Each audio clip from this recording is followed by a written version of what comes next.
A Year of Grace, Part 4, Final Part. As spring turned the corner into summer, the rain stopped and the grain began to suffer for lack of moisture. Every morning, Manly looked anxiously for signs of rain, and seeing none, went on about his work.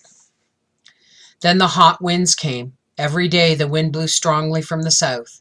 It fell on Laura's cheek like the hot air from the oven when she opened the oven door on baking day.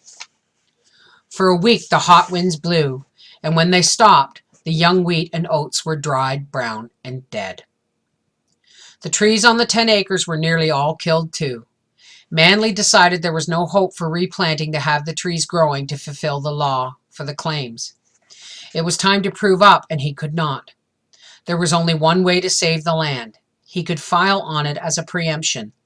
If he did that, he must prove it up in 6 months and pay the United States $1.25 an acre. The continuous residents would be no trouble, for they were already there.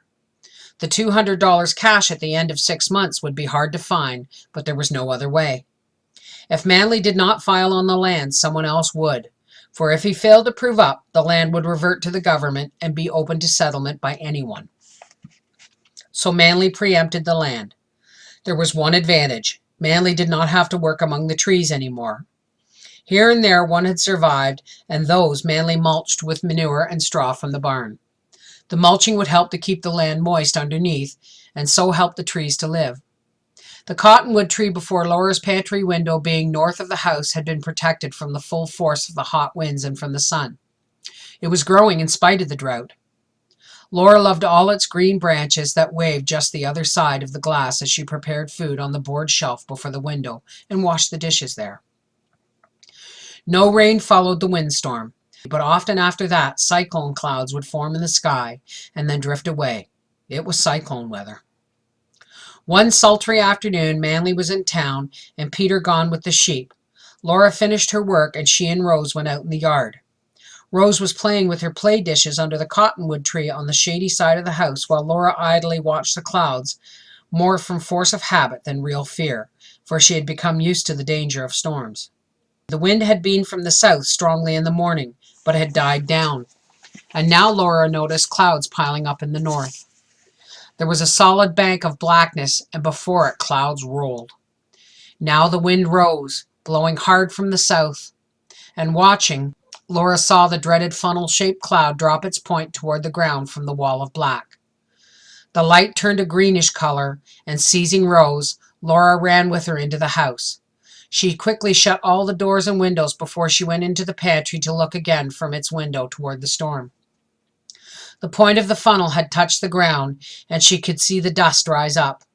It passed over a field of new breaking, and the strips of sod were lifted up out of sight. Then it struck an old haystack. There was a blur, and the stack disappeared. The funnel-shaped cloud was moving towards the house. Laura lifted the trap door in the pantry floor and, taking Rose with her, went quickly through it into the cellar, dropping the door shut behind her. Holding Rose tightly, she cowered close in a corner in the darkness and listened to the wind shriek above them, expecting every second that the house would be lifted and carried away. But nothing happened, and after what seemed like hours but was really only a few minutes, she heard Manly's voice calling. Lifting the cellar door, Laura carried Rose up the stairs. She found Manly standing by his team in the yard, watching the storm as it passed eastward less than a quarter of a mile north from where they stood. It went on blowing away buildings and haystacks, but only a sprinkle of rain fell on the parched earth. Manly in town had seen the storm cloud and hurried home so that Laura and Rose should not be alone. There were no more cyclones, but the weather continued hot and dry, and August the 5th was especially warm.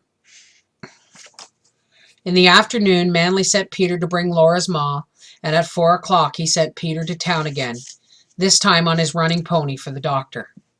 But their son was born before the doctor could get there. Laura was proud of the baby, but strangely, she wanted Rose more than anything. Rose had been kept away from the mother for the sake of quiet, and a hired girl was taking indifferent care of her. When Laura insisted, the girl brought Rose in, a shy little thing with a round baby face herself, to see the little brother. After that, Laura rested easily, and soon could take an interest in the sounds from outside, knowing well from them what was going on. One day Peter came to the bedroom door to bid her good morning. He had stuck a long feather in his hat band, and as it nodded above his good-natured face, he looked so comical that Laura had to laugh. Then she heard him talking to his pony and calling his dog, and knew he was taking the sheep out. He was singing, "Oh my, but ain't she handsome? Dear me, she's the sweetest name. Ki-yi, to love her is my duty, my pretty little posy pink, Jenny Jerusha Jane." And Peter and the sheep were gone until night. Then she heard Rose playing with the pet lambs. They were so large now that 3 of them went out with the sheep, but the 2 smallest still hung around the back door and yard to be fed and played with. Often they pushed Rose over, but it was all in the game. Then she heard the hired girl refuse to give Rose a piece of bread and butter, speaking crossly to her, and that Laura could not bear. Calling from her bed, she settled the question in Rose's favor. Laura felt she must hurry and get her strength back. Rose shouldn't be so meanly treated by any hired girl. And besides, there were the wages of $5 a week. They must be stopped as soon as possible, for the time would come soon enough to pay a note. Laura was doing her own work again, one day 3 weeks later, when the baby was taken with spasms. And he died so quickly that the doctor was too late. To Laura, the days that followed were mercifully blurred. Her feelings were numbed, and she only wanted to rest and not think. But the work must go on. Haying had begun, and Manly and Peter and the herd boy must be fed. Rose must be cared for, and all the numberless little chores attended to. The hay was going to be short of what was needed, for it had been so dry that even the wild prairie grass had not grown well. There were more sheep and cattle and horses to feed, so there must be more hay instead of less. Manly and Peter were putting up hay on some land 2 miles away a week later. Laura started the fire for supper in the kitchen stove. The summer fuel was old, tough, long slough hay, and Manly had brought an armful into the kitchen and put it down near the stove. After lighting the fire and putting the tea kettle on, Laura went back to the other part of the house, shutting the kitchen door. When she opened it again, a few minutes later, the whole inside of the kitchen was ablaze. The ceiling, the hay, and the floor underneath, and the wall behind. As usual, a strong wind was blowing from the south, and by the time the neighbors arrived to help, the whole house was in flames. Manly and Peter had seen the fire and come on the run with the team and the load of hay. Laura had thrown 1 bucket of water on the fire in the hay, and then, knowing she was not strong enough to work the pump for more water, taking the little deed box from the bedroom and Rose by the hand, she ran out and dropped on the ground in the little half-circle drive before the house. Burying her face on her knees, she screamed and sobbed, saying over and over, "Oh, what will Manly say to me?" And there Manly found her and Rose, just as the house roof was falling in. The neighbors had done what they could, but the fire was so fierce that they were unable to go into the house. Mr. Sheldon had gone in through the pantry window and thrown all the dishes out through it toward the trunk of the little cottonwood tree. So the silver wedding knives and forks and spoons rolled up in their wrappers had survived.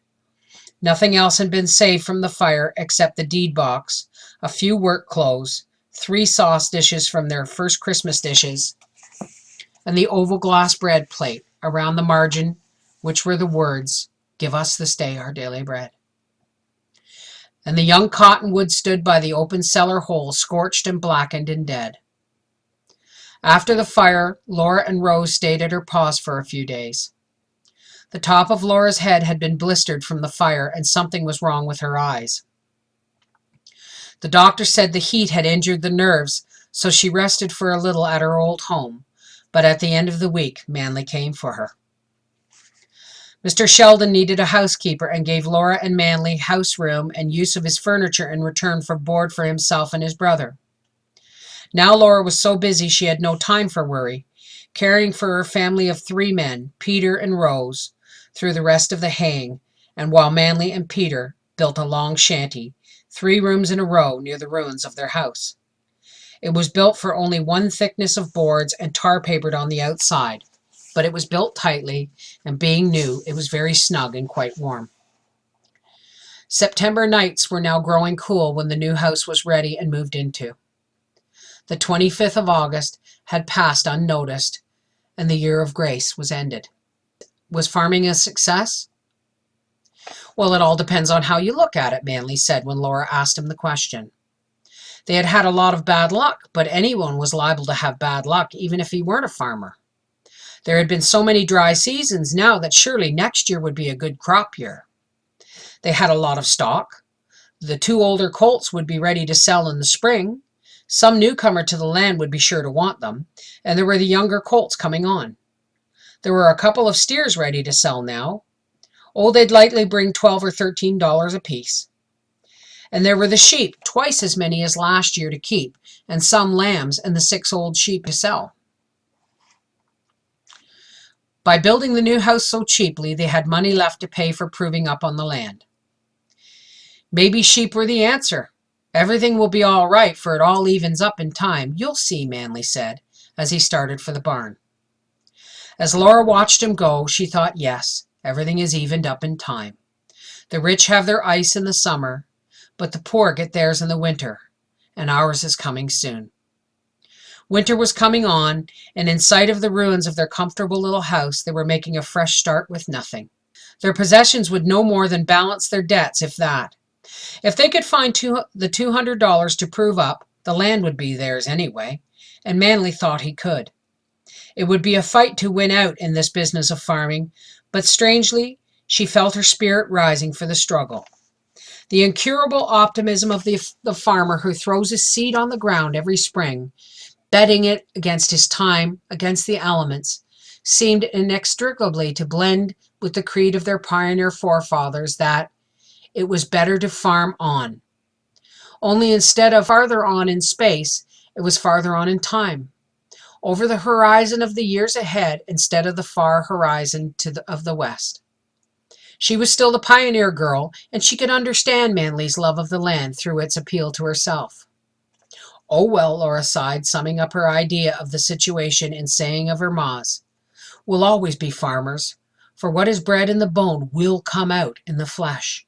And then Laura smiled, for Manley was coming from the barn, and he was singing, you'll talk of the mines of Australia, their wealth in red and gold, without doubt. But there's gold in the farm, boys, if only you'll shovel it out.